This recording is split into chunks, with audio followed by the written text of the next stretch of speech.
Hello, c'est François pour Road Story qui va vous raconter une des plus belles histoires et une des plus belles bagarres de la F1. Quand Jean Alesi s'est battu avec Ayrton Senna. 1990, Jean Alesi et Ayrton Senna sont à Phoenix, dans les coulisses d'une des plus belles bagarres de la Formule 1. Ce 11 mars 90 a lieu le Grand Prix des USA à Phoenix. On s'attend à un duel McLaren-Ferrari, mais un petit Français va surprendre tout le monde par son culot et sa maîtrise. Le jour où petit Jean est devenu un grand, que dis-je, un très grand. Jean Alesi, né Giovanni Alesi, fils d'un carrossier automobile d'origine sicilienne, a vite baigné dans les odeurs d'huile et de peinture. Si on connaît tous le pilote si bouillant, entier et sympathique, on connaît moins le parcours de celui qui allait vite devenir le chouchou du paddock. Si la carrière de l'Avignonnais n'a pas été vraiment à la hauteur de son talent brut, ses débuts n'ont pas été si simples non plus. Si Jean est d'abord passionné par le rallye, il commence comme tout jeune pilote par le karting. Après une saison réussie en 82, il s'attaque à la Coupe Renault 5 où son style, comment dirait-on, généreux, fera le plaisir des observateurs. Après un titre en F3, il accède à la F3000, alors considérée à l'époque comme l'antichambre de la F1. Mais après une première saison décevante, il est à deux doigts de tout arrêter. Il faudra un conseil de famille, entouré du père et du frère, José, pour convaincre Jean de continuer en se promettant que si ça ne devait pas fonctionner, ce serait la dernière saison en sport auto. Jean file chez Eddie Jordan, près de Silverstone, pour entamer la saison 89 de F3000. Sûrement la meilleure année de la carrière du jeune Français avec le titre, 3 victoires, une participation aux 24 heures du Mans et un appel d'un certain Ken Tyrrell. Michele Alboreto étant soutenu par Marlboro, il ne peut courir dans une Tyrrell aux couleurs de camel. Alboreto choisit le cow-boy à la place du chameau, ce sponsor à qui il doit toute sa carrière. Oncle Ken se met à chercher un pilote. Eddie Jordan, toujours à l'affût d'une bonne affaire, accepte de prêter son protégé après un deal dont il gardera le secret. 5 jours avant le Grand Prix, Jean est tranquillement chez lui quand le téléphone sonne. « Bonjour, est-ce que vous pouvez venir cet après-midi en Angleterre chez Tyrrell ?» À son arrivée, Ken prononcera seulement ces mots synonymes de changement de vie pour Jean. « Vous avez apporté une combinaison pour mouler votre siège pour le Grand Prix de France ?» Et c'est dans la précipitation que Jean Alesi rejoint le circuit Paul Ricard pour son premier Grand Prix de F1. Il finira 4e, occupant même pendant quelques tours la seconde place, ce qui au volant de la modeste monoplace anglaise est un bel exploit. À la fin de la saison, Jean signe un contrat pour 90. À cette époque, François Guitert, responsable du marketing Elf, s'intéresse clairement à Jean. C'est clairement lui qui fait l'appui et le beau temps sur la Formule 1 française. La plupart, sinon tous les pilotes français, lui doivent leur carrière. Seulement voilà, il déteste au plus haut point Jean Alesi. Il prend d'ailleurs un malin plaisir à savonner la pente, ou plutôt la planche, aux jeunes d'Avignon dès qu'il en a l'occasion. Quand Guitert voit le nom de Jean Alesi sur la feuille des engagés au Grand Prix de France, il est foudrage. Il va voir Ken Tyrrell et lui dit « Mais il fallait me dire que tu avais besoin d'un pilote français. On en a plein, et des bons, parce que là, franchement, tu n'as pas pris le meilleur. » L'anecdote sera racontée le lendemain à Jean Alesi par son patron. À l'arrivée de la course, Jean termine à une incroyable 4e place. Ken Tyrrell fonce voir Guitert, hilar, et lui dit « Écoute François, la prochaine fois que j'aurai besoin d'un pilote, je te demanderai conseil. J'en prendrai un autre. » La première course de la saison 90 se déroule à Phoenix, Arizona. J'aurais pu dire sur le circuit de Phoenix, mais disons-le franchement, ça leur ressemble plutôt à rien du tout, surtout pas à un circuit. Tracé dans les rues de la ville avec des angles droits pour virage, il n'est pas resté dans les annales de la discipline.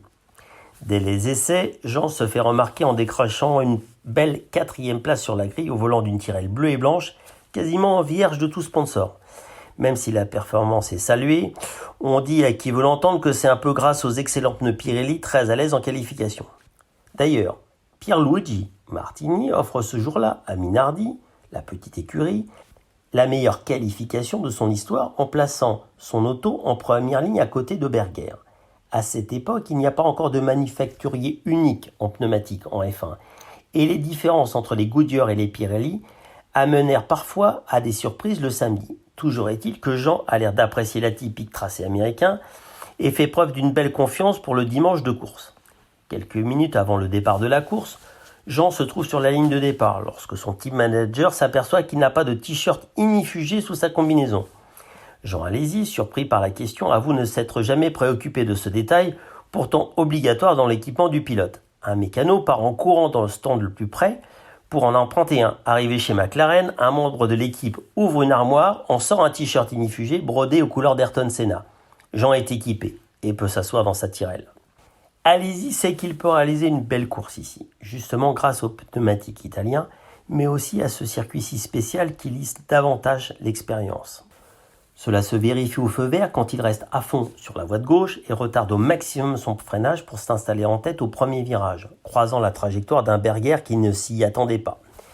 Jean Alesi vient de réussir le premier départ canon d'une longue série en F1, l'envol à la catapulte devenant la spécialité du souriant pilote.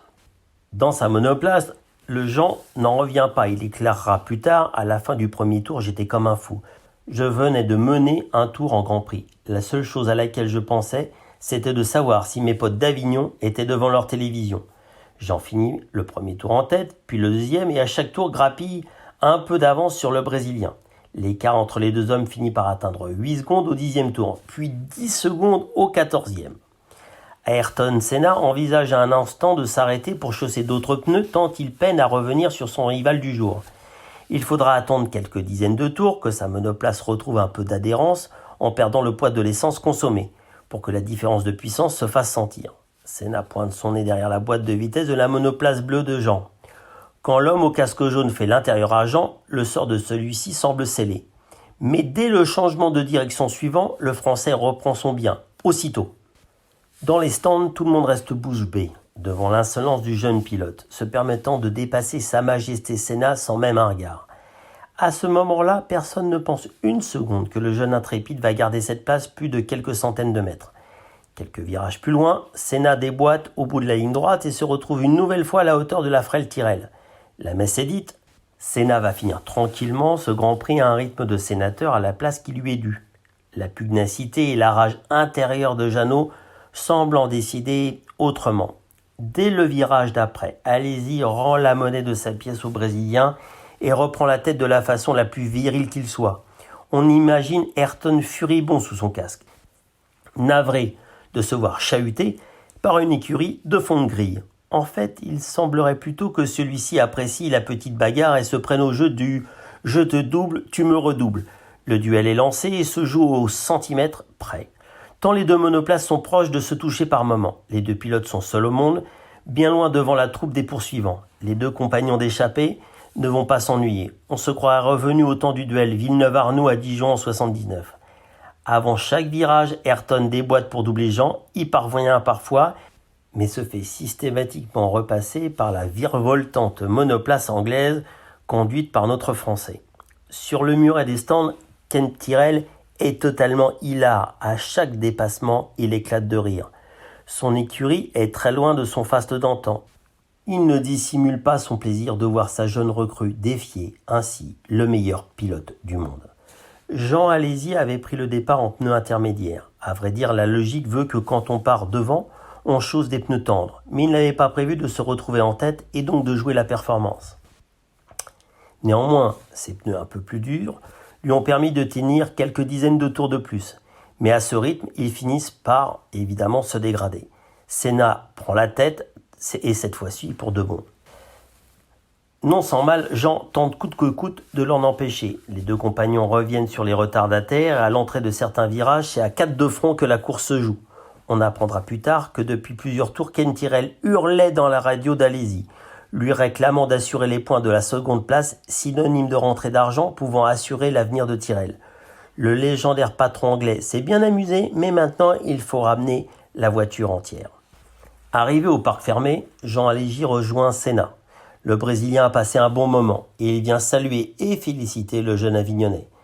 Alesi baisse le zip de sa combinaison et se rend compte que le t-shirt inifugé qu'il porte est brodé aux couleurs de Senna. Il le montre à Senna.